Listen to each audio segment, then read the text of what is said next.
Muito boa noite a todos, sejam bem-vindos a mais uma quarta-feira. Dia de reforma íntima, dia de nos reunir, ainda que virtualmente, mas dia de estarmos todos conectados num pensamento só, de melhoria interior, de reforma interior. Hoje quem vai trabalhar com a gente é a Vanessa, o tema é pensamento, criações fluídicas. Claro que a Vanessa vai abordar de forma que nós sintamos o conforto da doutrina, nos trazendo consolo nessa situação que nós passamos hoje, nos momentos de angústia, de tristeza, e nos fazendo ficar felizes, consolados e maravilhados com essa doutrina que nós escolhemos.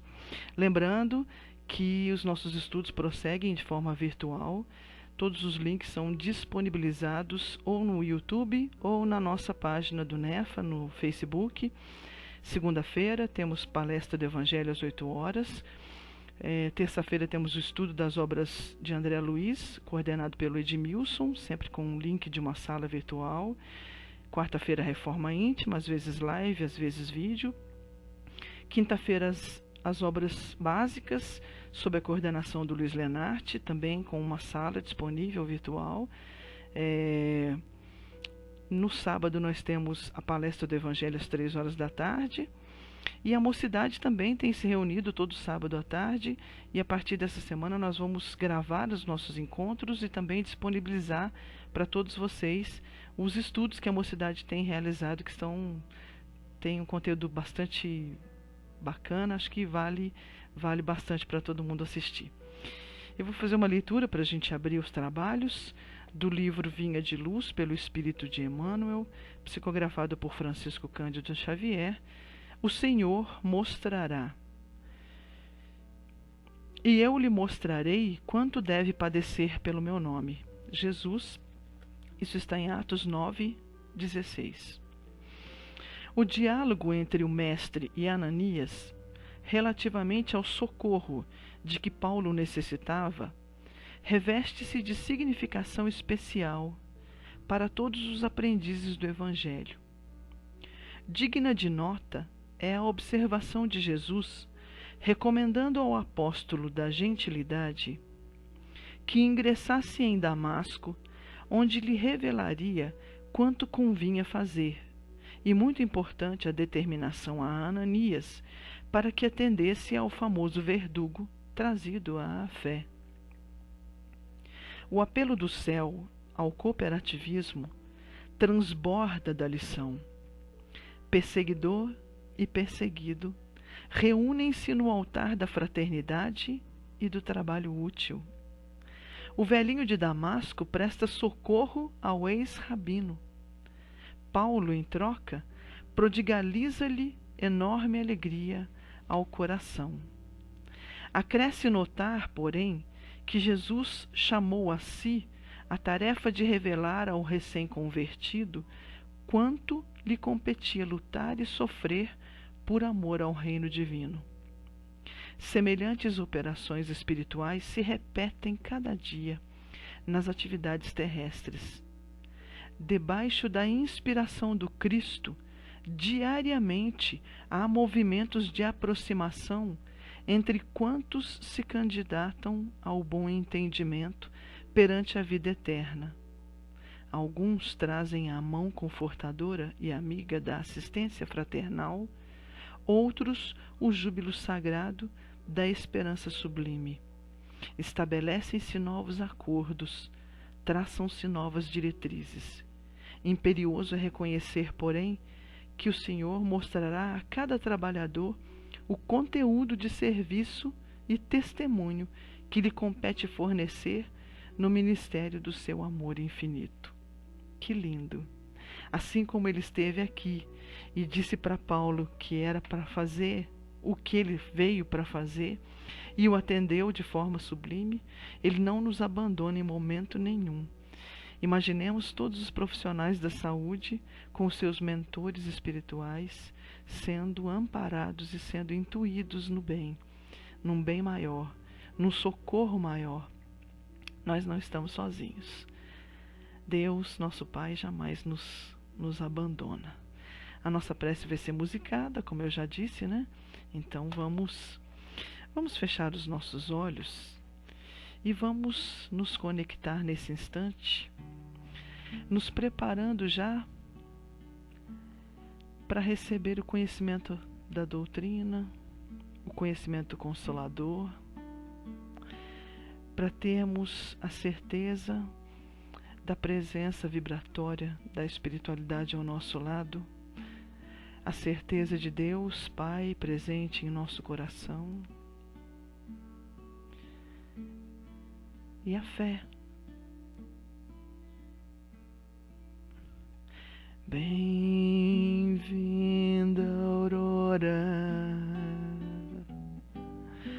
a terra sofreu noites convulsivas, verteu lágrimas, rangeu dentes, majestou-se no parto regenerativo, deu-se a luz na remissão. Bem-vinda, aurora, o lobo pasta junto ao cordeiro. Crianças brincam com a serpente e os anjos andarilham com os homens que volitam no amor da promissão. Bem-vinda, alvorada, arte fazendo belo bom, entre florindo olhar, a aliança homem-deus já não é só arco-íris, é comunhão. Bem-vindo dia, bem-vinda luz,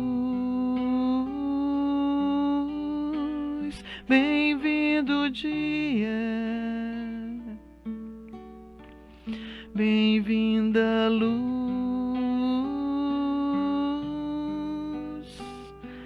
bem-vinda alvorada, até fazendo belo bom, entre florindo olhar, a aliança homem-deus já não é só arco-íris, é comunhão. Bem-vindo dia, bem-vinda luz, bem-vindo dia, bem-vinda luz, bem-vinda alvorada, bem-vinda luz.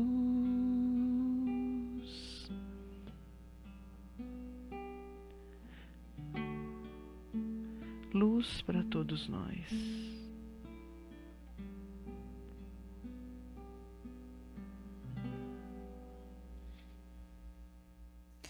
Boa noite a todos. É com muita alegria que nós começamos mais uma noite de estudos e hoje nós vamos falar sobre um assunto bem interessante, que é pensamentos e criações fluídicas.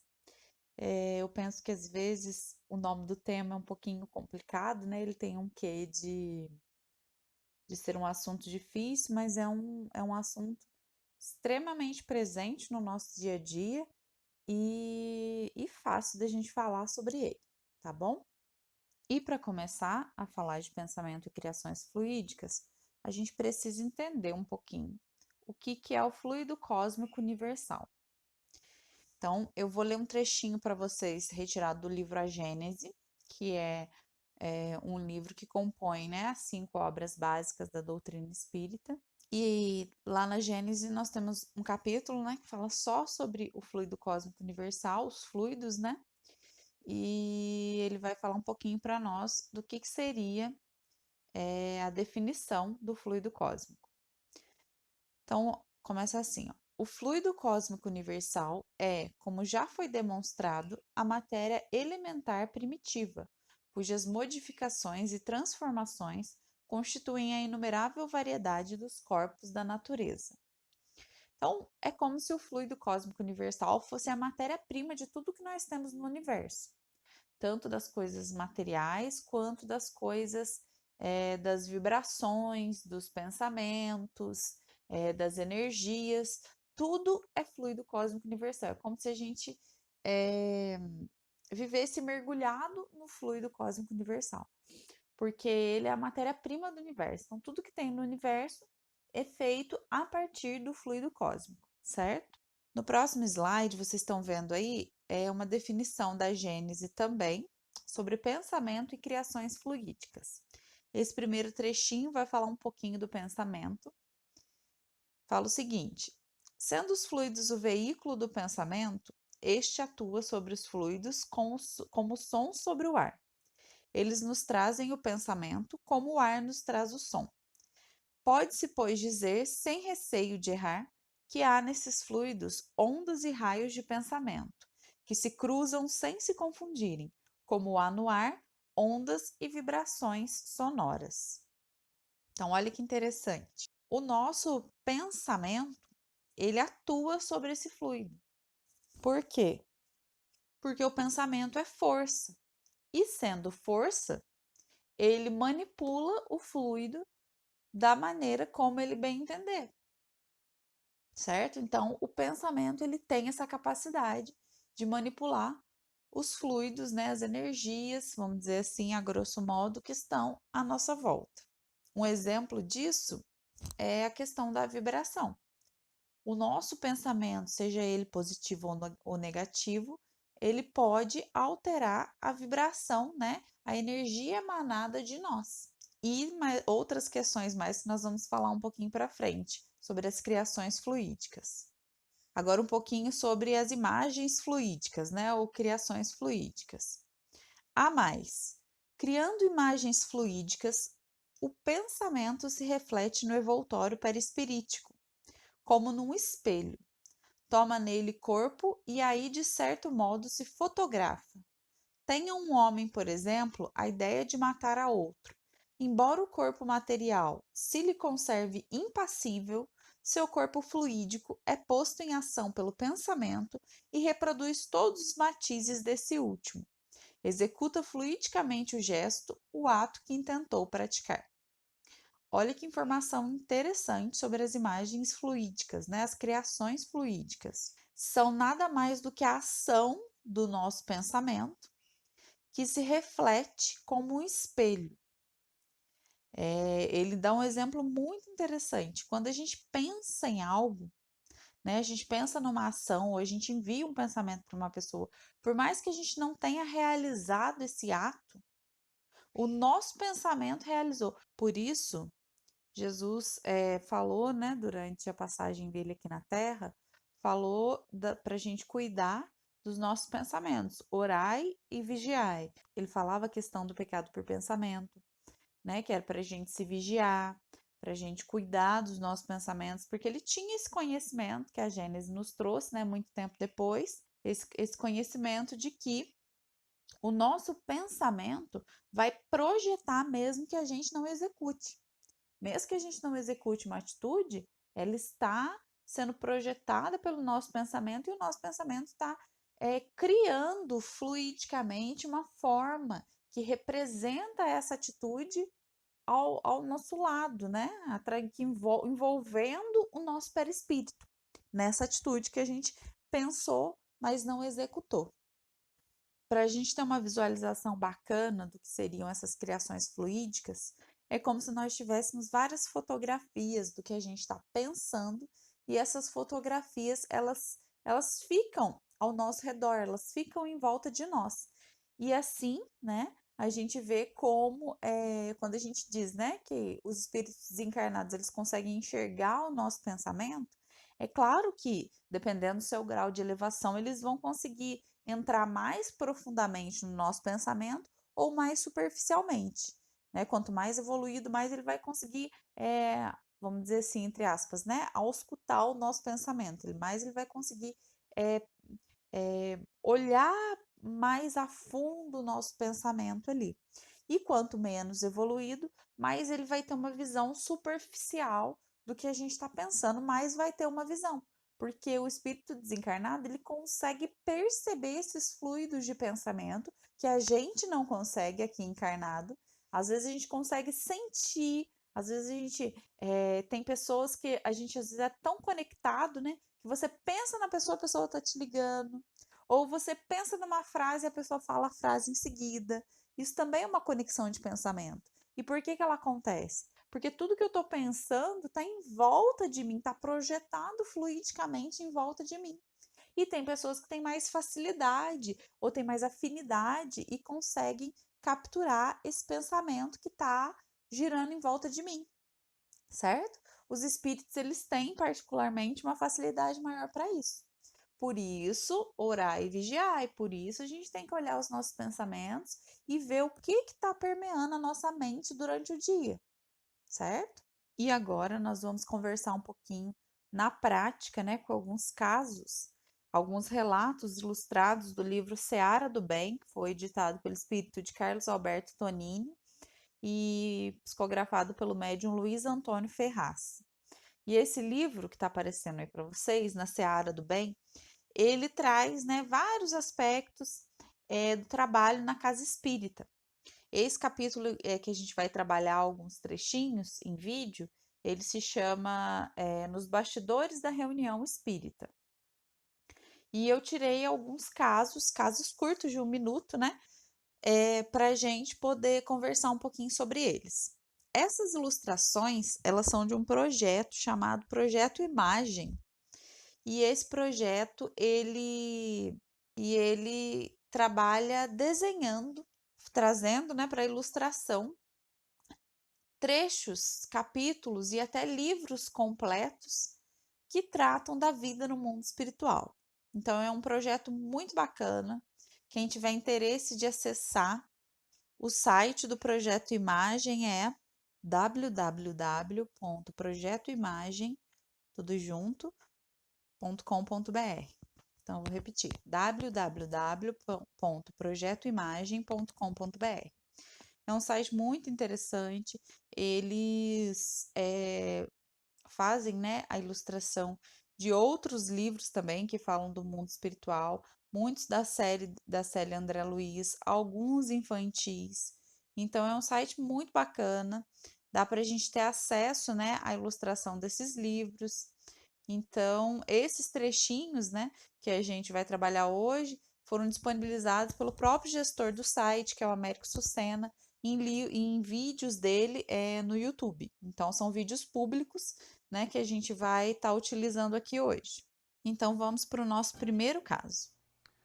Agora é um senhor cuja tela mental nós não estamos vendo ainda, mas vai aparecer daqui a pouco na sua tela.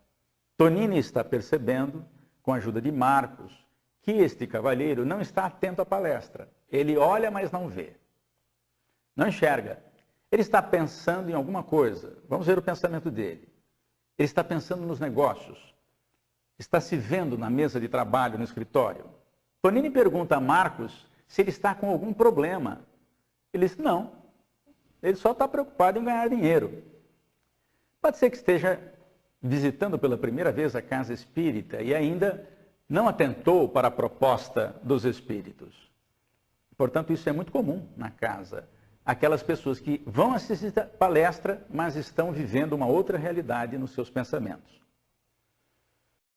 Vamos refletir agora um pouquinho sobre o que a gente acabou de ver. Olhem que interessante, né? a gente vê o rapaz sentado, né, assistindo a palestra, mas ao mesmo tempo ele está projetando seus pensamentos, né? O que está passando dentro da cabeça dele está sendo projetado, e isso não é feito somente para ilustrar, é realmente assim que acontece, né? A gente projeta o que a gente está pensando e os espíritos conseguem enxergar realmente o que ele está pensando, né? E é engraçado que o Tonini ainda pergunta pro instrutor, né? Nossa, mas ele tá com algum problema, né? No trabalho, alguma coisa? Não, ele simplesmente tem mais interesse em ganhar dinheiro do que em prestar atenção, em estar ali na palestra. E aí nós trazemos reflexões para nós, né? Quando vamos à casa espírita, aproveitamos o tempo lá? Eu acho que a gente precisa, às vezes, repensar um pouquinho.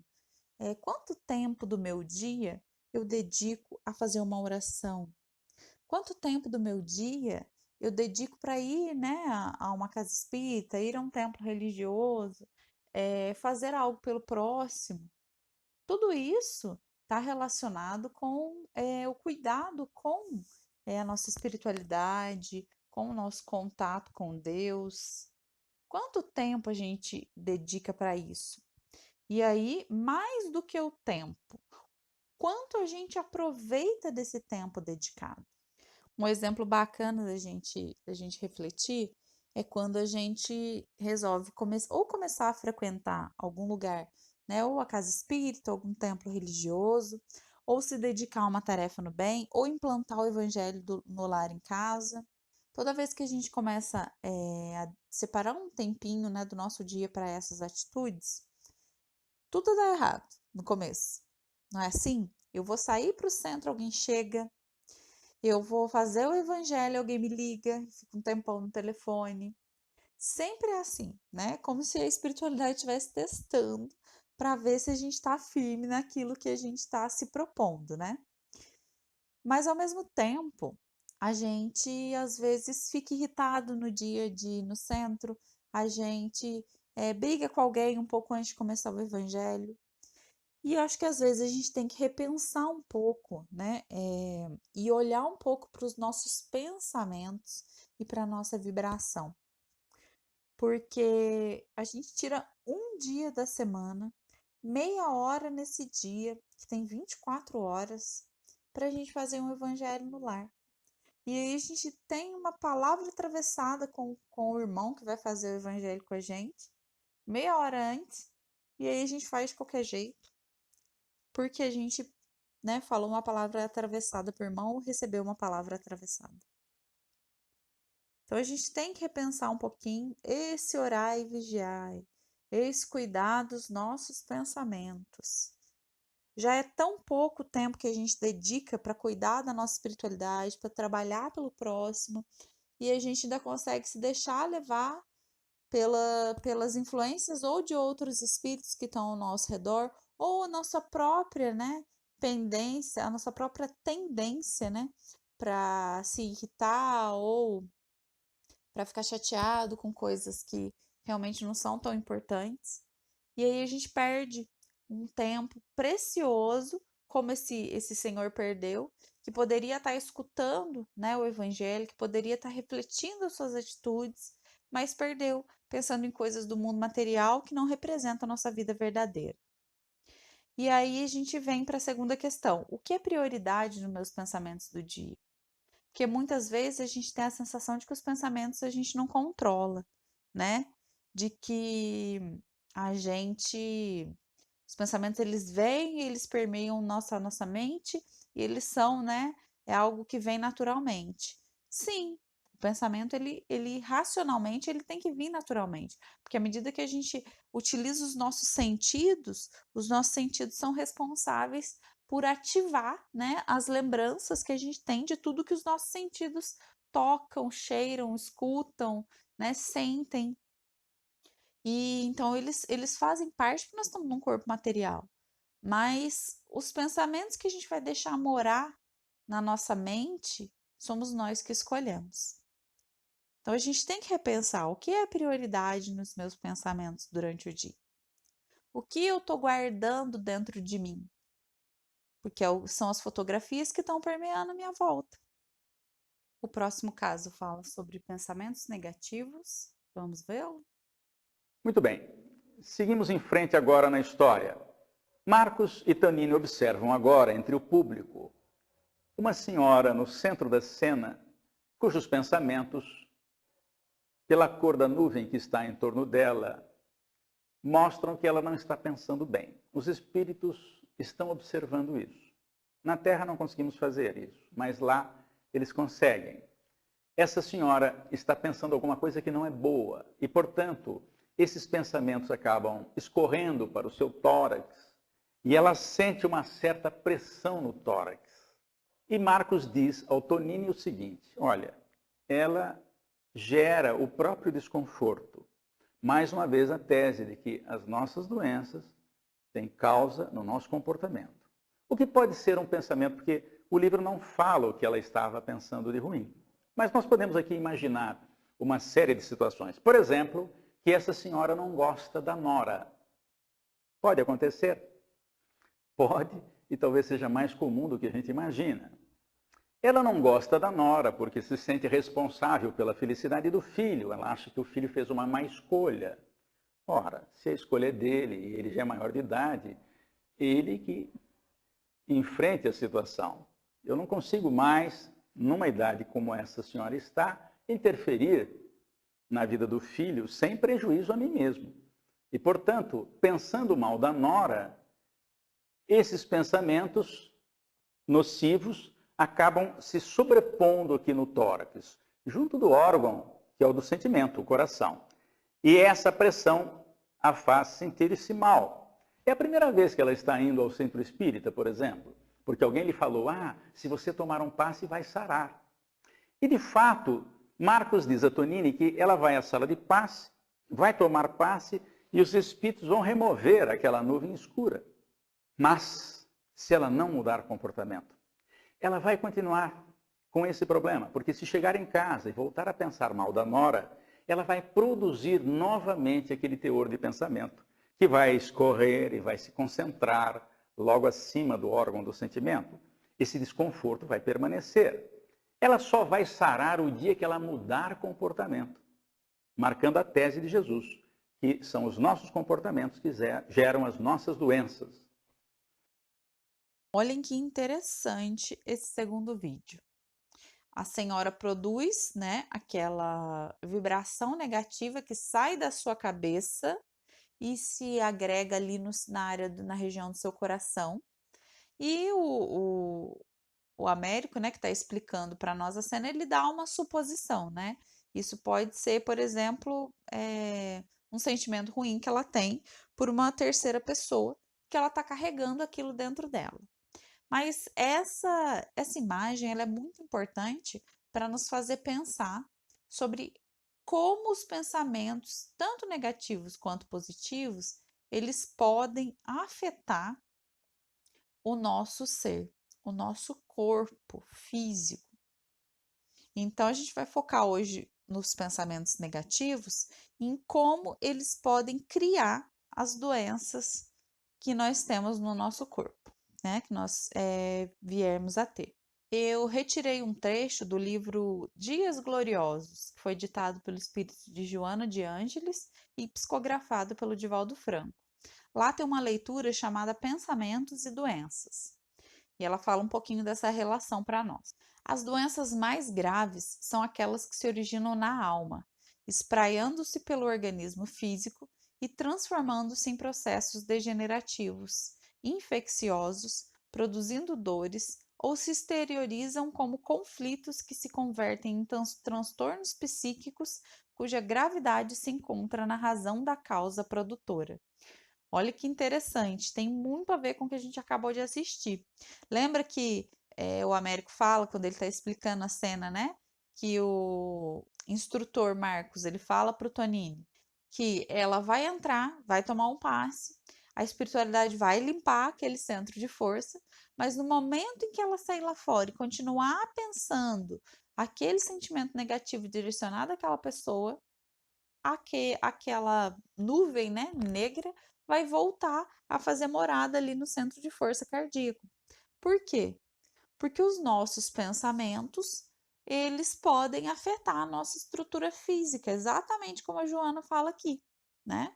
E ela ainda fala mais, que as doenças mais graves são aquelas que se originam na alma, né? E aí elas vão se espalhando pelo organismo físico. Porque a doença do corpo, gente, a doença quando ela é meramente do corpo, né? Ela vem de um vírus, né? De algo que a gente contraiu, contagioso. Ela é algo do corpo. A gente utiliza os remédios, né? Que a gente tem na medicina.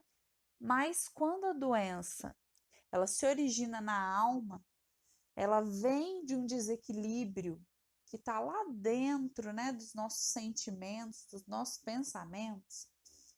Ela é mais difícil de você se combater.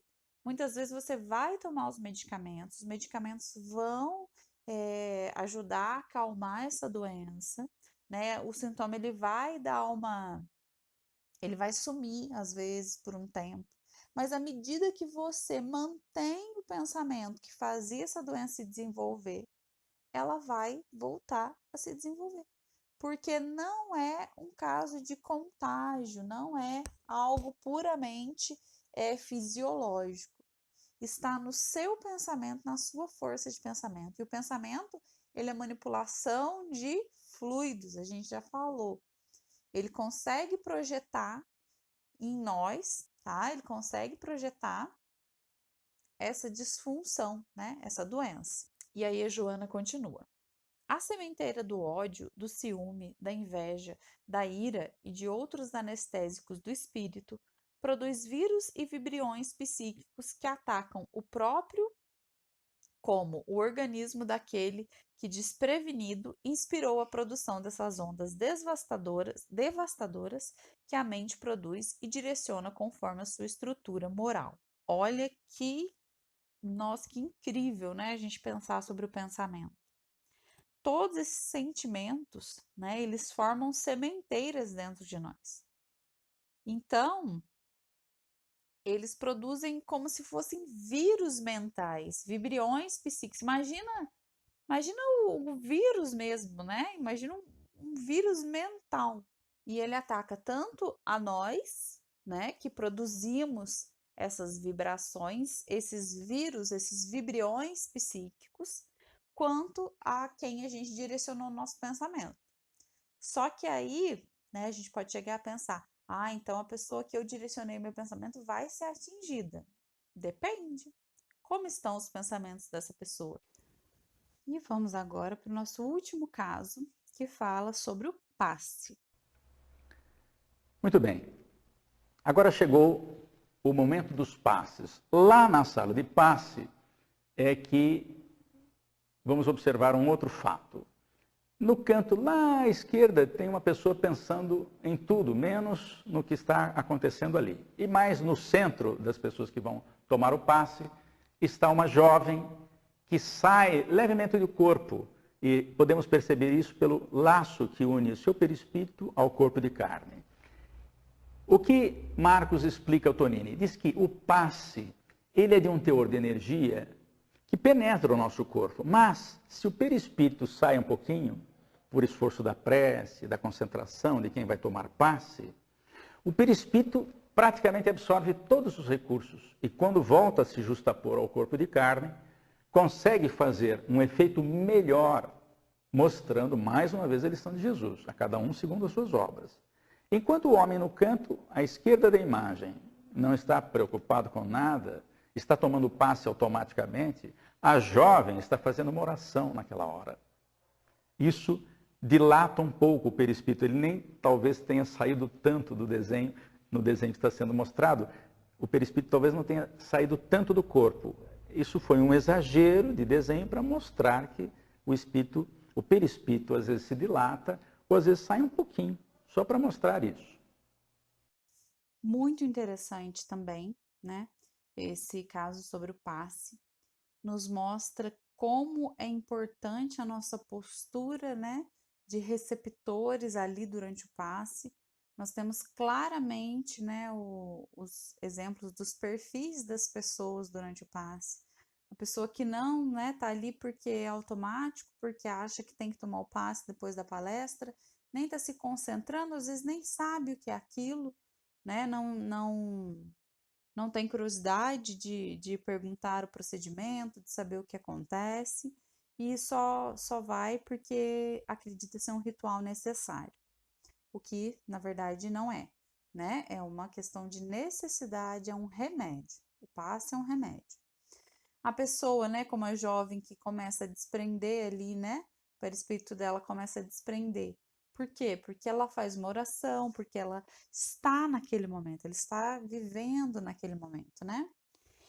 E uma curiosidade interessante da gente reparar é que, olha tudo que a gente estudou hoje. A gente sabe que a espiritualidade está vendo os pensamentos. E a gente sabe que a espiritualidade está auxiliando os passistas, né, a dar esse passe. E o senhor da esquerda, claramente, para a espiritualidade, ele não está pensando em nada, né, que vai ajudá-lo a aproveitar mais esse passe. Vamos dizer assim que esse passe não vai ter muito efeito para ele. Por que então que a espiritualidade não se abstém de gastar os seus fluidos ali dando passe nele? Por que será? Porque a espiritualidade não julga. Porque quanto mais evoluído o espírito, a gente viu isso com Jesus na sua passagem sobre a terra, menos ele julga. Então, a gente, como ser humano, talvez se a gente tivesse conhecimento desses pensamentos, a gente ou daria o passo de uma vontade, ou daria o passo pensando, nossa, mas olha, ele está pensando em outra coisa, por que que ele não se dedica? Mas não, a espiritualidade não. Ela não julga. Se ele não vai receber, né, como poderia receber o passe, vamos dizer assim, numa eficiência 10, ele poderia receber o passe, por ele não estar naquele momento, dedicado em pensamento àquilo, ele está recebendo o passe com uma eficiência 3, por exemplo, numa escala de 1 a 10, né? Se ele não está conseguindo receber tudo do passe, infelizmente, né? É uma coisa que ele está perdendo. Então a espiritualidade não julga, ela não se preocupa com isso. Ela só está fazendo a parte dela no trabalho. E é uma coisa que a gente tem dificuldade de lidar, né? Porque nós estamos no meio, né, nesse meio do mundo material, onde ainda é muito necessário para nós o retorno, né, o obrigado, o agradecimento, onde as pessoas ainda precisam nos devolver, né, algo daquilo que a gente ofereceu. Então a gente tem que trabalhar isso dentro de nós também, né? Essa caridade sem cobrar condutas, sem cobrar resultados, sem cobrar nada, né, de quem a gente está ajudando. E aí Emmanuel fala um pouquinho sobre o passe para nós. Ele fala assim, ó, como a transfusão de sangue representa uma renovação das forças físicas, o passe é uma transfusão de energias psíquicas, com a diferença de que os recursos orgânicos são retirados de um reservatório limitado e os elementos psíquicos o são do reservatório ilimitado das forças espirituais. Então, olha que bonito, né? A frase de Emmanuel sobre o passe. Então, do mesmo jeito, né, que a gente faz uma transfusão de sangue para renovar as forças físicas, né, quando você tá perto, né, de exaurir, de acabar com suas forças físicas, você precisa de uma transfusão de sangue, né, você se renova. O passe também, só que ela é uma transfusão de energias psíquicas. E essas energias, esses elementos psíquicos são de um reservatório ilimitado, que é o das forças espirituais do nosso planeta, do nosso universo. E com essa última lição, né, sobre o passe, a gente fecha o nosso estudo de hoje, levando em consideração a necessidade da gente vibrar positivo, da gente cuidar dos nossos pensamentos, da gente se higienizar mentalmente. Porque nós temos vários, todo mundo tem, né, vários companheiros espirituais ao nosso redor. E às vezes as pessoas tratam, né, a obsessão, né, as influências espirituais negativas como algo que a gente não tem controle. Mas na verdade a gente tem controle. A gente tem controle porque a gente pode cuidar dos nossos pensamentos. Cuidar dos nossos pensamentos é uma escolha nossa. Eu sei que devido, né, ao que a gente passa, devido a outras situações que muitas vezes, né, nos desequilibram, não é uma tarefa fácil. Mas que bom que é uma escolha. Porque quando nós temos escolhas na vida, a gente consegue se responsabilizar mais pelas coisas. E quando a gente se responsabiliza pelas coisas, a gente age. E a ação é o que Jesus espera de nós. Então, que todos nós tenhamos uma excelente noite, que a gente possa repensar e que a gente possa florir os nossos pensamentos com vibrações positivas, com leituras elevadas, com palavras que engrandecem e não que diminuem tanto aos outros quanto a nós mesmos. E agora eu vou convidar a Sara para fazer a nossa prece final com o Pai Nosso Espírita. Pai nosso que estás em toda parte, santificado seja o teu nome, no louvor de todas as criaturas. Venha a nós o teu reino de amor e sabedoria. Seja feita a tua vontade acima de nossos desejos, tanto na terra quanto nos círculos espirituais. O pão nosso da mente e do corpo dá-nos hoje. Perdoa as nossas dívidas, ensinando-nos a perdoar nossos devedores com esquecimento de todo o mal. Não permitas que venhamos a cair sob os golpes da tentação de nossa própria inferioridade. Livra-nos do mal que ainda reside em nós mesmos, porque só em Ti brilha a luz eterna do reino e do poder, da glória e da paz, da justiça e do amor para sempre. Que assim seja.